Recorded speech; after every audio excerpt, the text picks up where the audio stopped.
Do you have kids? Yes, I do have. So what's that one cardinal rule that you always encourage your kids to live by? Number one, that they should be focused. Okay. They should have the clarity about their goals and the target what they want to achieve in their life. Okay. Dedication towards the same. And their daily routine somewhat should be planned for at least 16 to 17 hours, and rest 5 to 6 hours they can enjoy their life as they wish. That's a really interesting advice. So before we move forward, I'd like to introduce ourselves and the show. Namaskar, this is Sunay Sharma. You're watching Off the Record with CGC Mohali. Our guest today, Dr. Anish Gupta, has a remarkable 21-year academic journey, contributing to NAC, NBA, and now leading as the Director Academics at CGC Mohali. It's an absolute honor to host you, sir. Thank you for doing this. Thank you for having this conversation. So my first question would be, what's that one key quality that you seek in every teacher? And what's really that X factor that separates a good teacher from somebody who has some room to grow?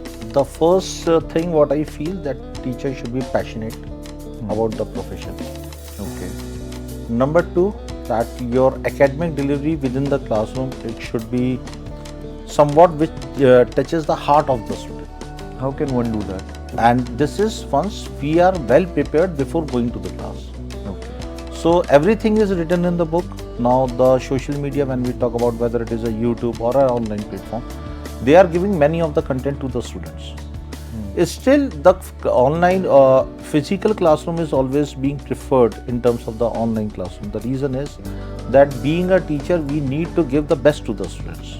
And it can be only be possible that before going to the class for a 50 minutes class, I should prepare my lecture at least for 1 hour or 1 hour, 2 hours. Okay.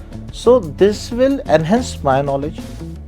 I should always ensure that my content of delivery within the classroom is in such a manner that it should not be easily searched by the student within the book or in an online book.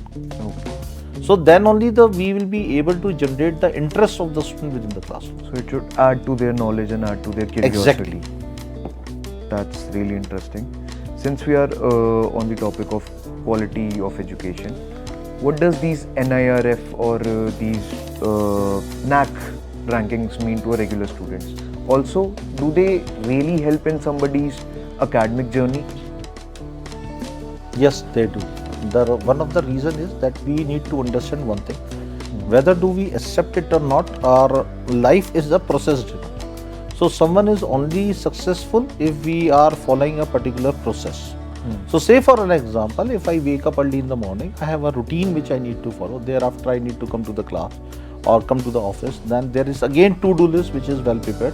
And if I follow the same, I will be able to give a positive outcome. So this is another thing. NIRF, when we talk about, or whether we talk about NAC or when we talk about NBA, any accreditation process, it is being done on the parameters of the process what we implement within the organization. Okay. So an organization can only go when it is process driven, when it is certain set of rules which is being followed. Okay. So when we say what is the advantage of it, the biggest advantage is if we are going for a ranking and accreditation, we will ensure that our organization is a process driven and we are following the process. This will help us a lot. Okay, that's really insightful. My next question would be, you already have 8 to 9 patents under your belt. I looked 13. 13, okay, That is granted. Okay. So I wanted to ask, one, what are these biggest issues in patent registry? Because we live in India. And secondly, how can patents support somebody's professional career? When we talk about the patent or when we talk about the research paper, anything, so it basically needs research. Okay. So research is somewhat enhancement of the knowledge. So once I am going in deep to a particular problem solution, or you can say if I am going into the deep to find a solution of a particular problem, it gives me an innovation, right? So it helps you to either write a research paper or to have some innovation which can be later on converted into the patent. Okay. Now when we talk about the last changes in the education system between current situation and 10 years back. Social media is dominating the habit of reading books. Basically, we love to listen and go with the content. We love to watch. So we are not so much focused. When we used to read the book, it gives you a more in-depth knowledge and it provides you more knowledge. You are much more focused. So in current scenario, when we talk about the patent, somewhat we are lacking behind is that in terms of quality research, when we talk about is that we are not reading the books, we are not going into the depth, we are not identifying the solution. Because we are not using the brain, we are using the social media to identify the problem. So if we want a quality patent or research to be conducted, we need to identify the problem at our own and then we have to suggest the solution. Then only you can come up with the outcomes. Okay, and what about, do we have any struggles or anything while registering for patents or doing the official work? No, it's not. When we talk about the CGC, we provide a platform. We have an in-house support system in which if you have any idea, it will be vetted, and after vetting, we will be providing you the support, our observations, which can further be rectified from your end, and our patent attorney is going to help you out in filing the patent. It's easy process within the campus. Okay, that's really great. Sir, in my last episode, we had Dr. Goyal over and we had a really brief chat about the Gurukul mode of education. And he had really great thoughts about that. Do you have any takes on that? See, every mode of academic delivery is always good. Definitely. Right? It totally depends upon the culture and the atmosphere what we are providing. Now, if we go talk about the Gurukul, it is always the good one because you are dedicatedly focused, you are working hard, you have a particular process, you have a particular day routine which you followed and which give a early output, right? Okay. So, but now today's the scenario is also changed, so we have to accept it. Definitely. So, what happens in the past years when we talk about the Gurukul, they are much more focused on the education as well as the sports. I totally agree. But now social media is working hard, and moreover, when we talk about this, is not only about becoming an engineer or to become a doctor. Now, when we talk, there are more than 100 domains in which the student can make a career. If I go with the 10 years back, parents used to say, you want to become engineer or doctor, no third choice they do. Now, when we talk about the multimedia, it's doing good. When we talk about mass communication, lawyers, you can say, the pharmacy, you can say, radiology, you say. You can talk about multiple domains in which each and every student is coming up with the flying colors.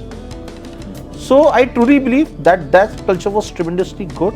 But yes, I truly accept that this kind of atmosphere in today's scenario, what we are doing, is also required for the students. Definitely, sir. Moving from an ancient Indian education system, let's talk more about the modern ones. What are your opinions about the new education policy? See, when we talk about the Indian education system, it was very adamant and rigid in past. It says that if you are having 10+2 science in 10+2, you are bound to select a particular courses for your higher education. When we talk about the Indian NEP basically, and now you can say new education system what India is adopting. In that case, we have a flexibility which is given to the student to perform. So you can say academic bank of credit is one of the other choice.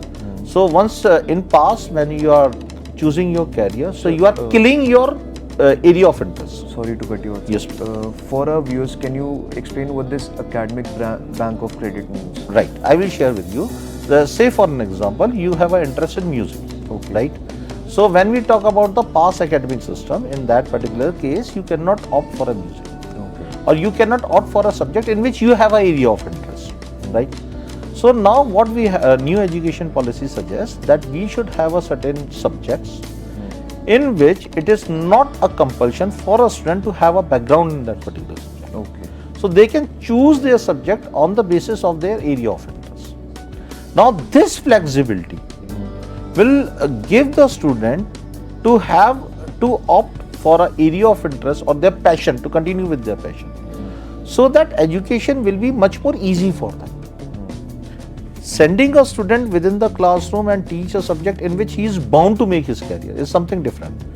Calling a student or student coming to the campus that they have got certain credits in which they are bound to make their career In addition to it, there are certain credits in which they can continue with their passion. This will, you can say, support the student to come by their own to the campus. So this is new education policy is doing good. Okay, that's a really great insight. Since we are on the topic of modern education, how do you think this whole generative AI, ChatGPT, DALI fits in this whole education scenario? When we talk about the AI, basically, now it is very big topic to discuss on, and the reason behind it is that we are moving towards the automation. We are actually moving towards the comfort zone. Comfort zone in the sense when we say that initially if we go again 15 to 20 years back, what we used to do? We used to do hard work, not a smart work, to save money. Now persons wants to do the smart work, they want to spend money, but they want to do multiple tasks, multiple tasking basically is increasing nowadays. So AI is playing a vital role. And if I'm saying that the AI is playing a vital role, the reason is the automation is required to continue to carry out a particular task. Say for an example, when I was talking, we used to buy a car which is having a base model or something with power windows was the initial requirement, then power steering was the initial requirement, then music system was the initial requirement. Now when we are looking after is that automatic cars are automatic, right? You don't need a gear. Then cruise control to make your life more easy. Now we are taking about the driven cars. Self-driving cars. Right. So this is the support of the AI. So now what actually is happening in today's scenario when everybody is rushing towards the success of his career, they want to do multiple tasks. AI is playing a vital role. They are supporting the concerned person in various tasks so that their task is become easy. That is, they are able to do the smart work rather than do the hard work. But don't you think that is going to make them lazier in a sense, and they won't get? This is the reason that you find many people in gym nowadays. Okay, interesting. So it is one of the fact. It is. So moving on, we have covered a lot. But I have this question: how can we, as a society, really make a student understand what he reads or grasps rather than they just cramming it out for a certificate? How can they actually put some value out of whatever they are studying? Mentoring. Okay. Mentoring always plays a vital role. The first question is, when I say for an example, if I get a set of 30 students, the first and the foremost thing what I need to know is what is the area of interest of my student. Point number one. What they want to become in a career, and if they have choose a particular field, whether it is by force or it is by choice. Second, right. The third thing when we talk about is that once we know about this particular student, we should share the learning path with them, right? And learning path means, say for an example, I took admission in an engineering first year. I want to become a computer engineer after 4 years. So what I will do, that there is a set of subjects which I am going to study, right? Now the question arises, there may be few subjects which needs for knowledge but will not be implemented in future in depth. But there may be few subjects which will be implemented in depth. So being a teacher, I need to share with the student that these subjects you need to focus on. What is the industry requirement that is to be fulfilled with in-depth knowledge of these subjects? What are the subjects which they can take it lightly? Lightly in the sense, not in terms of the scoring the marks, just in terms of knowledge. Next thing, if every student has a dream company, they want to go in a Microsoft, right? But do we ever tell them, the students, that which coding they need? What are the steps which needs to follow which will take them to the Microsoft? So we as CGC, we as a faculty, we try to ensure and we are inculcating the concept of a mentor and mentee. So though it has been implemented, now we are entering into the deep and we are ensuring that each and every student should be counseled, should be monitored, we should share that learning path with them, we should share a multiple platform to perform. So that they know what to study, when to study, how to study, so that they are able to get their dream job and they can come up with the flying colors in their career. So my next question is, as we already know, CGC is going to be a university. So what can students expect? Like what sort of changes can we expect in campus culture and curriculum? We will be having much more flexibility in terms of the course curriculum. Okay. Till yet we were an affiliated college, so as a reason the syllabus was designed by PT. Now once we will be, you can say, the university, in that case the course curriculum will be designed by the industry expert, number one. Moreover, there are many subjects which cannot be studied by a student. In that case, those subjects will be added as a value added. So that will be including industry certifications, training by the industry experts. So this will help to enhance their skill set.